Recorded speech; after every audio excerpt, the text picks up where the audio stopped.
जिलाध्यक्ष पूर्व विधायक गोपाल मीणा जी, हमारे शाहपुरा से चुनाव जीत कर आए और ऐतिहासिक बहुमत के साथ शाहपुरा से जीते विधायक हमारे भाई रमेश यादव जी, पूर्व विधायक विराज जी, और आज कांग्रेस पार्टी और हमारे परिवार में दोबारा शामिल हुए पूर्व विधायक रामपुर कमाना जी,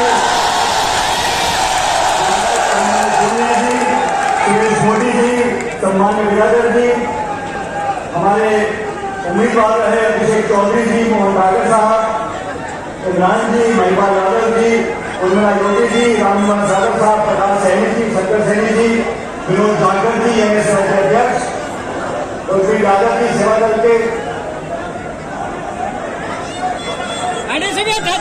मैं सबसे पहले प्रधानमंत्री भाषण दे रहे थे, मैं सबसे पहले भाषण दे रहे थे, उनके भाषण में बहुत उन्होंने चतुराई से चाल चली, मैं समझाता हूं। भाषण दे रहे थे, मेरा नाम पुकारा और मुझे कहा मेरे छोटे भाई सचिन पायलट, नवाज साहब हमारे आदरणीय हैं, मुझसे 30 साल उम्र में बड़े हैं, मैं तो आपको चाचा ही बोलूंगा।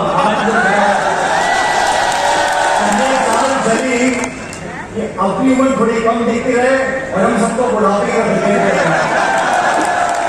हमारा संबंध पुराना है, 2 पीढ़ी पुराना है, लेकिन जब से उन्होंने यहाँ पर काम संभाला है, हम लोग मिलकर पार्टी के लिए मेहनत कर रहे हैं। विधानसभा चुनाव में कर रहे थे और आज लोकसभा चुनाव में कर रहे हैं।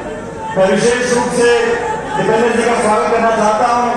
ये भी अपने काम छोड़कर ये चुनाव लड़ रहे हैं हरियाणा में, लेकिन अनिल चोपड़ा जी के लिए, मेरे लिए, हम सब लोगों के लिए ये काम छोड़कर आज यहाँ पर आए।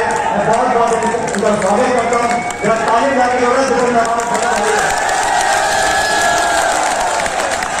दोस्तों, समय बहुत हो गया, सारी बात जो बोलने वाली थी दीपेंद्र ने, अनिल जी ने, मनीष ने, रंधावा साहब ने सारी बातें बोल दी और ये कोटपुर भी है और ये कोटपुर जी का इतना बड़ा प्रभाव है। यहाँ पर कुछ दिन पहले प्रधानमंत्री जी मीटिंग करने के लिए आए थे और प्रधानमंत्री जी की सभा के बाद अनिल चोपड़ा जी ने मुझे कहा ये मीटिंग हमें कोटपुर से करनी पड़ेगी। मैंने कहा मीटिंग तो हम कर देंगे, लेकिन मीटिंग जो हमारी हो उस मीटिंग से 21 होनी चाहिए। आज जो उत्साह मुझे दिख रहा है, जो उमंग मुझे दिख रही है, तो नौजवानों में जोश दिख रहा है। मुझे लगता है पूरे जयपुर ग्रामीण में 36 कौम के सभी साथी बुजुर्ग नौजवान माता बहनें मन बना चुके हैं कि आज से पहले जयपुर ग्रामीण में एक टक्कर बराबर की थी, लेकिन आज की सभा के बाद यहाँ कांग्रेस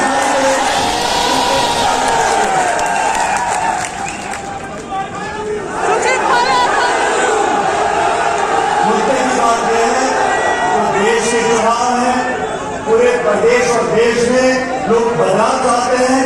10 साल जिस सरकार ने दिल्ली में बैठ के किसानों के साथ नाइंसाफी करी, नौजवानों को धोखा दिया, काला धन, रोजगार, महिला, हर जगह उन्होंने भाषण कुछ दिए, काम कुछ किया और ये बातें क्या बोलते हैं 300 पार।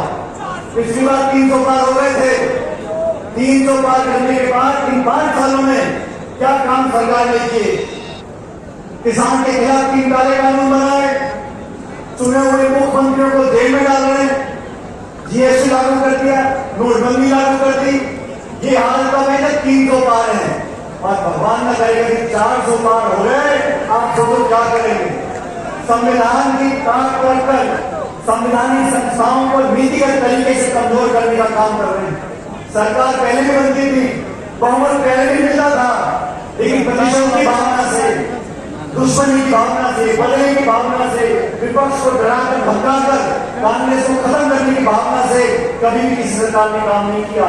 ये बहुत सुनहरा मौका हमारे पास है। राजस्थान विधानसभा चुनाव में सरकार नहीं बना पाए, कम अंतर से रह गए, लेकिन लोकसभा चुनाव में जैसा बनर्जी ने कहा, रावत जी ने कहा, पूरे प्रदेश में जोधपुर गया, बाड़मेर गया, अलवर गया, भरतपुर गया, हर जगह झुंझुनू में हर जगह लोग बदलाव चाहते हैं। कांग्रेस के उम्मीदवार, कांग्रेस का प्रचार और आप लोगों का समर्थन इस बात को सुनिश्चित करेगा कि बीजेपी से बहुत ज्यादा सीटें लेकर कांग्रेस पर राजस्थान में लेकर आएंगे। 19 तारीख को चुनाव है, मैं आप सबसे आ गए ये जोश उत्साह बना रहे। ये नौजवान अकेला चुनाव लड़ रहा है, 8 विधानसभा गोलपाड़ा से लेकर बांसुर तक हर जगह घूमना फिरना पड़ेगा। आखिरी 4-5 दिन बचे हैं। मेरा आप सबसे निवेदन है, सारी बातें भूल जाओ।